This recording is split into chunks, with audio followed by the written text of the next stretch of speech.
ایک باغ میں جہاں ایک شخص کا اونٹ دیوانہ ہو گیا تھا اور وہ حضور کو بلا کے لے گئے۔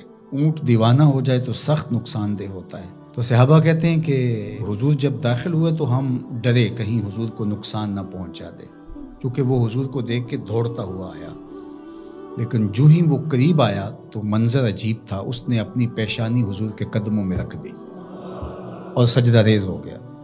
جب اونٹ کی اس محبت کو ہم نے دیکھا تو برجستہ کہا کہ نحن احق ان نسجد للنبی صلی اللہ علیہ وسلم، حضور ہمارا بھی جی چاہتا ہے کہ ہم آپ کو سجدہ کریں۔ تو جب آقا کریم علیہ الصلوۃ والسلام نے صحابہ کے اس مطالبے کو سنا تو فرمایا کہ اگر اللہ کے علاوہ کسی اور کے لیے سجدہ روا ہوتا تو میں بیوی کو حکم دیتا کہ وہ شوہر کو سجدہ کرے۔ تو اللہ کے علاوہ شریعت میں سجدہ کسی کو روا نہیں۔ سجدہ تعبدی جو عبادت کی نیت سے کیا جاتا ہے وہ تو کسی کو بھی جائز نہیں ہوا، کبھی بھی نہیں ہوا، کسی شریعت میں بھی نہیں ہوا، چونکہ شرک کی کبھی بھی اجازت نہیں ہوئی۔ لیکن جو سجدہ تعظیمی ہے وہ پچھلی شریعتوں میں جائز تھا، لیکن اس امت کے اندر اس کے بھی روک دیا گیا تاکہ اس کا راستہ ہی بند کر دیا جائے۔ ایاک نعبد و ایاک نستعین، ہم تیری ہی عبادت کرتے ہیں اور تجھی سے استعانت طلب کرتے ہیں، تجھی سے مدد مانگتے ہیں۔ عبادت کسے کہتے ہیں؟ اقصی غایت التذلل والخضوع، انتہائی درجے کی عاجزی اور انکساری عبادت ہے، اور عبادت کا جو نقطہ کمال ہے وہ سجدہ ہے۔ سجدے سے بڑھ کر عبادت کا کوئی روپ نہیں ہو سکتا، اور بندے کو سب سے زیادہ قربت رب کی سجدے میں ہی نصیب ہوتی ہے۔ تو ہماری عبادتیں اللہ کے لیے ہیں، اس لیے بندہ اس کے حضور کھڑے ہو کر کے عرض گزار ہوتا ہے کہ مالک میرا سر تیرے حضور جھکے گا۔ تو یہ جو تقدم ہے ایاک کا وہ اس لیے ہے تاکہ یہ حسر پیدا کر دیا جائے کہ ہماری پیشانی اللہ کے علاوہ کسی کے آگے نہیں جھکتی۔ اچھا، اب یہاں ایاک اعبد بھی تو ہو سکتا تھا، لیکن نعبد ہے، اس لیے کہ بندے کو یہ سکھایا گیا کہ اپنی عبادت پہ ناز نہ کرنا، اپنی عبادت کو صالحین کی عبادت کے ساتھ جوڑ کے پیش کر، کہ مالک جس طرح تیرے بندوں کے سر تیرے حضور جھکے ہوئے ہیں، میرا سر بھی ان کے ساتھ تیرے حضور جھکا ہوا ہے، ان کی عبادت قبول کرے گا تو ٹوٹی پھوٹی شکستہ عبادت میری بھی قبول فرما لینا۔